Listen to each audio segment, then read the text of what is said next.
kita akan sama-sama memperhatikan firman Allah dari Injil Yohanes pasal 11 ayat 35. Demikian bunyi firman Tuhan, maka menangislah Yesus.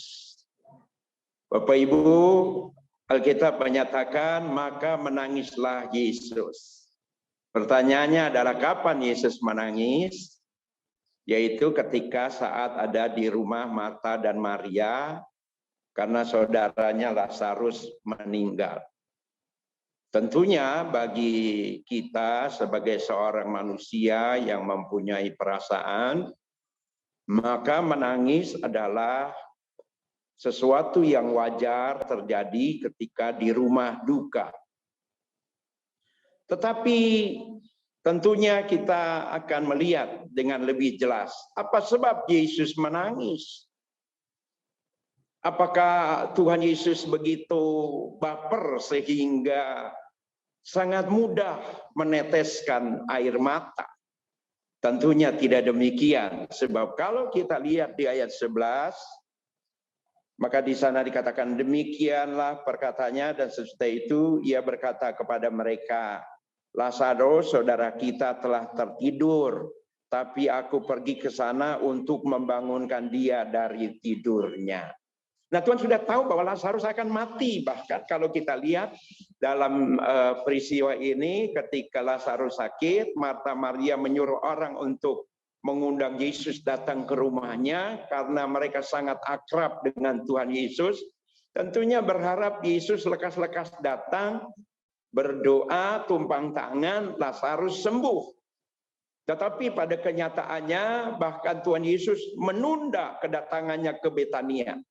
Selama 2 hari Yesus tenang-tenang di kota yang lain, yang membuat Lazarus semakin parah dalam sakitnya dan kemudian meninggal.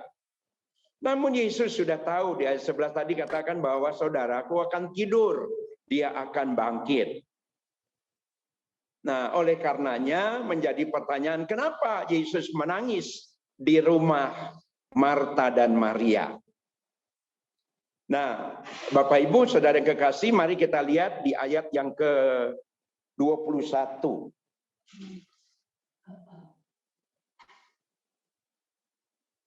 Kata Marta kepadanya, Tuhan, sekiranya engkau ada di sini, saudaraku pasti tidak mati. Ketika Yesus sudah sampai di kota Betania, maka Marta cepat-cepat menyongsongnya. Dan ketika bertemu dengan Tuhan Yesus, Marta ngomong, Tuhan, kalau engkau cepat datang, engkau tumpang tangan, maka saudaraku nggak akan mati. Dan kemudian ada perbincangan dengan Marta dan Tuhan berkata bahwa Lazarus akan bangkit. Marta ngomong, iya Tuhan, aku tahu. Ya. Memang nanti satu kali akan bangkit. Bukan berarti bahwa Marta tidak tahu firman Tuhan, tahu. Bahwa satu kali manusia akan bangkit dari kematian. Tapi sebenarnya bukan itu maksud dari Tuhan Yesus. Tetapi Tuhan Yesus dengan sederhana kemudian menjelaskan, Marta, aku adalah katanya kebangkitan dan hidup. Ya, sehingga dalam perjalanan itu menuju ke rumah Marta Maria, ya, Yesus berbincang-bincang dengan Marta. Dan ketika mau sampai ke rumah Maria, maka di ayat yang ke-28 di sana jelas dikatakan, Marta lari mendahului Tuhan Yesus dan ngomong kepada saudaranya, Guru ada di sini. Sehingga kemudian Tuhan Yesus ya sampai ke rumah Maria, berjumpa dengan Maria. Nah, setelah tiba di rumah Lazarus atau di rumah Maria, maka kita lihat ayat yang ke-32, setibanya Maria di tempat Yesus berada dan melihat, tersungkurlah ia di depan kakinya. Nah, Maria lebih, kalau Marta hanya berbincang, kalau Maria ini memang punya kebiasaan selalu ada di bawah kaki Tuhan. Dan dia tahu bahwa itu menyenangkan hati Tuhan. Oleh karenanya, waktu itu Maria pun tersungkur di bawah kaki Tuhan. Tetapi, Bapak Ibu, Saudara, kalau kita lihat, maka Maria berkata kepadanya, Tuhan, sekiranya engkau ada di sini, saudaraku pasti tidak mati. Ternyata apa yang dinyatakan oleh Marta kembali dinyatakan oleh Maria. Kalau engkau ada di sini Tuhan, maka saudaraku pasti tidak akan mati. Dan itulah yang mereka inginkan. Tentu sebagai manusia dia tidak ingin saudaranya mati. Ingin Lazarus cepat sembuh. Oleh karenanya ketika Yesus tidak datang ke Betania, maka mereka sangat sedih. Mungkin mereka kecewa, kenapa Tuhan Yesus enggak datang, bahkan akhirnya membuat saudara laki-laki mereka harus mati. Dan mereka begitu bersedih, bersusah. Dan kalaupun Maria tersungkur di bawah kaki Tuhan, tetapi saat itu dia pun berkata, Tuhan, sekiranya engkau ada di sini, saudaraku pasti tidak akan mati. Ternyata pemikiran Marta dan Maria itu sama. Secara manusiawi, secara wajar seorang manusia sakit didoakan sembuh dan tidak melewati kematian. Tetapi tidak demikian dengan Tuhan. Tuhan punya rencana yang luar biasa. Di dalam peristiwa kematian dari Lazarus, di sanalah kuasa Allah dinyatakan. Di sanalah kehebatan Tuhan dipertontonkan, ditunjukkan kepada banyak orang. Bukan hanya buat Maria dan Marta, tetapi bagi orang-orang yang ada di kota Betania. Mereka boleh melihat mujizat yang luar biasa terjadi. Sebab itu kenapa Tuhan Yesus menangis. Sebab Tuhan Yesus melihat mereka tidak lagi percaya kepadanya. Itu yang membuat Yesus menangis. Yesus tidak menangis karena Lazarus mati. Yesus tidak menangis karena melihat Maria dan Marta berduka cita. Tetapi Yesus menangis sebab melihat Marta dan Maria tidak lagi sungguh-sungguh percaya kepadanya. Maria yang seringkali duduk di bawah kaki Tuhan, yang diharap oleh Tuhan bisa memahami rencana Allah. Ternyata saat itu pun merasa kecewa dan berkata, sekiranya engkau ada di sini, saudaraku pasti tidak mati. Ternyata Maria dan Marta sama saja, bahwa mereka ingin hal-hal yang secara wajar manusia, yaitu sakit, sembuh, dan tidak melewati kematian. Tetapi tidak demikian dengan Tuhan Yesus. Dia adalah Allah yang hebat, Allah berkuasa. Dan tangisan Tuhan Yesus bukan karena Lazarus mati, tetapi karena ternyata Maria dan Marta tidak melihat Tuhan Yesus sebagai Allah yang sanggup melakukan segala perkara. Padahal mereka sangat akrab dengan Tuhan Yesus. Mereka sangat dekat dengan Tuhan Yesus. Bapak, Ibu, Saudara, apa yang dialami oleh Marta itu pula yang seringkali kita alami. Ketika kita menghadapi banyak persoalan, masalah, tantangan, pergumulan, kita seringkali ingin yang biasa-biasa saja, yang wajar-wajar saja, nggak usah sesuatu yang luar biasa. Kita seringkali seperti Maria dan Marta. sakit didoakan sembuh, mungkin mengalami kesulitan rumah tangga, doa beres. Dalam pergumulan pekerjaan seringkali kita ingin semuanya lancar-lancar saja.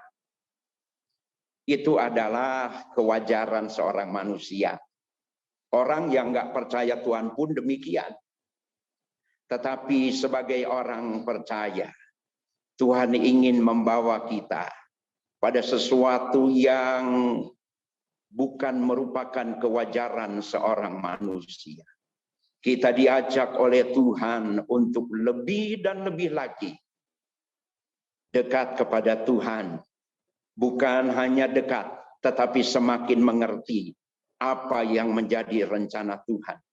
Ada kalanya Tuhan izinkan pergumulan yang luar biasa. Dan kita kehilangan, katakan, jalan keluar. Kita seringkali pikir Tuhan terlambat untuk menolong kita. Sebagaimana Marta dan Maria dengan perkataan mereka, sekiranya engkau ada di sini, saudaraku pasti tidak mati. Maria dan Marta mengucapkan kata-kata yang sama, yaitu